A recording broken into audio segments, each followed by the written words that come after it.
Hello there po. Pastor Paulo Sanchez po ito, and at this point, this week, this day, we are celebrating, at least for once a year, we get to celebrate, we get to honor our mothers. A truly filled with inner strength and outward flowing grace Mother's Day sa bawat isa sa ating mga minamahal na inay, mga nanay, mga ilaw ng tahanan. I pray that you are rested. I pray that you are blessed to our dear mothers. And of course, to the families that pray for, love, and uphold the dignity, the beauty, the grace of our mothers. I'd like just to share a short reflection to us, dear mothers, and I'd like to take it from one of the more popular verses in Scripture pertaining to womanhood, who is a woman, but also applicable, who is a mother, who is pleasing before God, truly filled with strength and overflowing grace. And we will draw this from Proverbs chapter 31, verse 25. I'm actually reminded of my dear wife, Mahal Maor's posting in her social media. She would use this wonderful wisdom passage to describe who a woman is, a woman worthy of God. And of course, a mother. Sino po ba ang nanay na talaga pong worthy po i-celebrate? Hindi lang po sa mata ng mga tao at mata ng pamilya, pero sa harapan ng Diyos. You find wisdom in Proverbs 31:25. This is actually an acrostic poem, and that is attributed to the sayings of King Lemuel, but it is also said that it is inspired by the wisdom, the words of his mother. Ito daw pong Proverbs 31 na inspired po ng isang nanay. And so I'd like to entitle po this tribute, this short reflection, as a word to mothers. You heard me right. Mothers, here's a word for you. Usually po, ang mga mothers, ang mga nanay, we know them to have the word of wisdom, the word of inspiration, the word of encouragement, and in many cases, the final word. Husbands, you know this. Children, you know this. We look up to our moms for their wisdom, for their strength, and usually, they have the last word, and many times they are correct because it simply reflects the wisdom that the Lord has given our moms. But this time, dear moms, we have a word for you. Kayo naman po ang nais ho natin bahagian po ng word, a final, beautiful word from the Lord, from His word Himself. Proverbs 31 verse 25, it is said there, to women of God, to mothers of the Lord, strength and dignity are her clothing, and she smiles at the future. Napaka-powerful ho nun, napaka-sarap po pag-isipan, pag-nilayan nung outcome. And this woman, and this mother, she smiles at the future. Who among us today can smile at the future? Sino sa atin po ang meron pong ganun pong kakayanan, ano po na when we think about what is to come, given what we're going through today, given all of the challenges around us, given where we've been in the past, who among us can really say that we can smile? And to add to that, we will smile at the future. Na meron na tayong pagtingin sa darating na mga pangyayari at meron ho tayong kakaibang saya at sigla. Meron nga po tayong smile. For some of them, in some translations, it is said, they will laugh, she will laugh. There is laughter concerning the future. Kumbaga nasa kababaiyang ito, nasa nanay na ito ang huling halakhak. It is said po sa binasa po natin, it is a woman of strength and dignity. A woman with strength and dignity, a mother of strength and dignity, they can look to the future, this uncertain future. Wala naman ho sa atin nakakaalam ano ang mangyayari, anong paparating. This very challenging future, if we can speculate, if we can project, just the coming months of this year, it will be challenging for many of us, very difficult. But then have this joy. It must take real strength and honor. I would remember the Roman soldiers, yung mga sundalo po ng Roman Empire, they would say tributes. They will pay tributes to fellow soldiers, to their officers, and they would say strength and honor, strength and honor. Iniisip natin mga sundalo po yung may strength and honor. But in this case, women, mothers, you are celebrated for your real strength and real honor. So himayin po natin, what is this strength of a woman, of a mother being celebrated here before God? It is actually the word oz, which means it is inner strength, which is actually in the form of inner resilience. Ang mga kababaihan ng mga nanay daw po na may strength, hindi nakikita sa panlabas. Of course, we know in the design of God, men are physically stronger by default. Of course, there are women who are also getting physically stronger, stay fit, stay healthy. But by default, by design, men are physically stronger. But God has not forgotten women. He has given them a form of inner strength that also supports men, that also nourishes the family. It's inner resilience. Sa ating wika po, ito yung masasabi nating katatagan.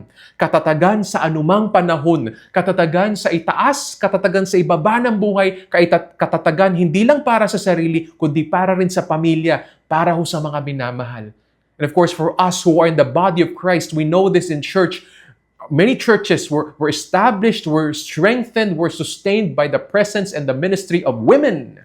Napakahalagaw ng mga kababaihan, ng mga nanay, kahit sa buhay ng iglesia, sa buhay ng bansa. It comes not from an external strength, but from inner resilience. We celebrate you, Mom, because whether you know it or not, whether you get enough praise for it or not, through the seasons, I mean, those difficult times, I remember OFW wives, OFW mothers, the husbands had to go abroad. Many Filipinos know this, to work so hard to earn for their family, to get their children to study in good schools for good education. Who was left behind? Who was left behind to weather the storms back home, to raise the children, to weep for the child, to weep for the teenager who has gone astray, to weep when their husband felt so alone, so isolated, to weep for their dreams and aspirations that had to wait and struggle. It was the woman, it was the mother who wept. And yet, you will not notice this. They will not talk about this. They will cry in and by themselves. And then when they go out of the room, they serve the kids, they serve the husband again, they try to earn a living even. That is just one of the many stories of inner strength, of resilience of women, the resilience of mothers. We celebrate you. We have not forgotten that. God certainly sees your tears when no one is looking. I remember the story, it is told of Saint Monica concerning her son, to be Augustine, Saint Augustine of Hippo. When Augustine was still living a life astray, living a life apart from God, it was said that Monica was shedding tears. She was shedding tears not only in sorrow, but also in prayer. She was actually praying for her son. And of course, the Lord would answer the prayer. The Lord had better plans for Augustine. He would become the Augustine we know him to be. And of course, behind this Augustine was a weeping but also a praying mother. Also reminds you of Susanna Wesley, the mother of John and Charles Wesley, and how she, despite the poverty they were going through, despite the challenges her husband had, she would not only pray but also diligently teach her children, discipline her children, bring her children up in real strength. It's so hard to raise people in strength when you do not have an understanding of what real strength is. Rather, where real strength is, hindi ho sa panlabas ang tunay na kalakasan, nasa panloob na katatagan. And we celebrate you, Mom, because of that. We pray that the Lord will grant you more inner strength for the season ahead. Gaya po na sinabi ko po, napakapuno ng uncertainty, puno ng challenges and difficulty ang hinaharap ng ating bansa ho. Ang susunod na henerasyon, the next generation of Filipinos, they have a great burden to bear if our country will rise again and perhaps rise finally. But we praise God and pray for our mothers who will raise the next generation to draw strength not from the externals, not to be overcome by what's happening around them, but to draw from inner strength, that kind of inner strength that is a gift of God. A gift of God. That mothers, you will have the conviction and the courage to witness Christ to your children, to witness Christ even to your husband, because that is, in Christ, we have real strength for all seasons unto eternity. In Christ, we can say that we are truly blessed. In Christ, we can stand before God and stand before others and say that we are worthy. And that will cause a smile to the next generation of our people. It says their honor, Hadar, is basically splendor. Talks about beauty. But again, it is not external beauty. It is beauty that is seen, that is heard, that is demonstrated through grace, the outward work of a woman, of a mother's grace, just like the outward work of the grace of God. Ang mga nanay daw po, ang kanilang kagandahan, hindi lang ho sa kanilang pag-aayos ng sarili, sa pagme-makeup, sa kanilang kasuotan, ang kanilang kagandahan, beauty, ay nasa kanila pagpapalabas ho ng grasya, Grasya ho, kabutihan, goodness and kindness of God that is like God, that is like Jesus Christ. Me and my wife, we were watching fairly recently a movie po that celebrates fashion.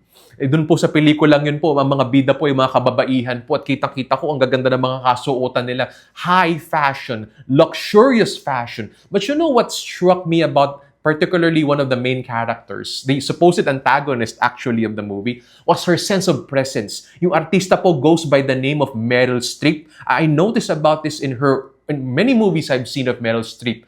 Kahit ano po ang kanyang kasuotan, kahit ano pong role na piniplay ho niya, may presence ho siya in our language, in our expression, may dating. May dating si Meryl Streep. At hindi dahil sa kanyang suot o sa kanyang role, nasa kanyang sense of presence, sa kanyang pagdadala. Sa kanyang pagdadala ng suot niya, nasa pagdadala ng kanyang pong karakter, nasa pagdadala at nanggagalingan sa kanyang kalooban. How she processes things inside. And what flows is art, beauty. In our language po, in our interest, what flows is grace. Real beauty po is the grace of God. Na mga nanay, whatever you may be wearing right now, some of you because you were perhaps rushing to your errand, rushing to go to church today and bring the kids along with you, you didn't have so much time to fix yourself. No matter, God sees your beauty. It is His grace in Christ Jesus that makes you a beautiful woman, a beautiful mother. A beautiful mother. And grace is actually being able to experience the hand of God, the work of God. Grace is the work of God experienced. And I go to the story of Mercy Crosby. Yung nanay po ni Fanny Crosby, one great writer of many Christian hymns, blind composer of many classic, wonderful Christian hymns. Ang nanay po niya, si Mercy Crosby. What a beautiful name. A woman, a mother named Mercy. At the time po that her baby was basically mistreated po, a fly-by doctor tried to address Fanny Crosby's eyes, which led into blindness. Dahil sa pagkakamali ng fly-by doctor na to, nabulag for life ang kanyang anak na si Fanny Crosby. It would have broken any mother. It would have made them so discouraged, even depressed about the future of the child. Walang kamuang-muang nabulag or rather na binulag ang kanya kong anak. How can you smile at the future? How can you look forward for the future of your beloved child? Well, Mercy Crosby, she knows God. She saw, even in this time of sorrow, like many of our what our mothers are going through right now, in a time of great sorrow, she saw the hand of God. She saw the work of God. She saw the grace of God. And she taught Fanny Crosby about that grace. Alam niyo po, bulag ho si Fanny Crosby, but the Fanny Crosby's mother taught her to see with the Spirit. Nakakita ko si Fanny Crosby, kaya nga nakasulat na napakaganda mga Christian hymns, not with physical eyes, but with the eyes of the Spirit. And who taught Fanny Crosby how to see with the Spirit? The mother. She would take Fanny Crosby po to a sunset and describe to Fanny Crosby what a sunset looks like. She would take Fanny Crosby to nature to describe what the colors of the flowers would be. So kahit wala ho, nakikita si Fanny Crosby, parang nakikita na ho niya yung sunset. Nakikita niya yung napakaraming kulay ho ng mga bulaklak. Fanny Crosby was able to see the world because Fanny Crosby learned with the help of the mother, Mercy Crosby, to see with the Spirit.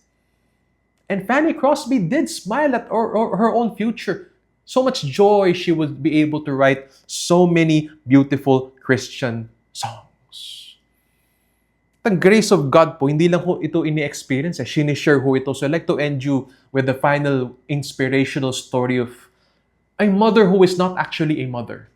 If you're familiar po with Fe Del Mundo, Dr. Fe Del Mundo, the mother of Philippine pediatrics, napakadaming tinulungang bata ni Dr. Fe Del Mundo. Nagpatayo pa ho siya ng ospital, Children's Hospital, the first in the Philippines. But she was not a biological mother. No, she was not. But because she wanted to share grace through kindness, she basically spearheaded the building of a hospital, became a national scientist, first woman national scientist of the Philippines, And she helps so many families, so many children, so many mothers as well. It is said even in her old age, na naka-wheelchair na po si Dr. Fe, she will go rounds in the hospital. Naka-wheelchair po siya, and she will talk to the mothers and encourage them concerning their children, concerning about their future. It takes a woman who will smile at the future to help other mothers smile at the future themselves. And so my exhortation, dear mothers, don't just, in this day of celebration, don't just bask in the strength and the grace you have. Share it. Share Christ with others. Share Christ with other wives. Share Christ with other mothers. Ibahagi nyo po na ang tunay na kalakasan ay panloob, regalo ng Diyos through Christ. Ituro nyo po na ang grasyang meron kayo, kagandahang meron kayo, ay ang gawa ng Diyos in Christ sa buhay nyo. Ibahagi nyo sa ibang, magpatotoo kayo. Preach, woman, preach, dear mothers, that other moms and other wives will be able to smile at the future themselves. And perhaps one household at a time, one barangay at a time, one mother at a time, our country, or the church as well, will have what you call precious, valuable hope. Pag-asa. Ang regalo ng isang strong at isang grace-filled na nanay ay pag-asa. Ang bunga ng lahat ng iyong pagpapagal, ang bunga ng lahat ng iyong sakripisyo, ang bunga ng iyong pagbabahagi kay Kristo sa iba ay pag-asa para sa buong bansa, pag-asa para sa susunod na henerasyon. Dear mothers, we celebrate you today. We celebrate you every day. We praise God for you. We love you.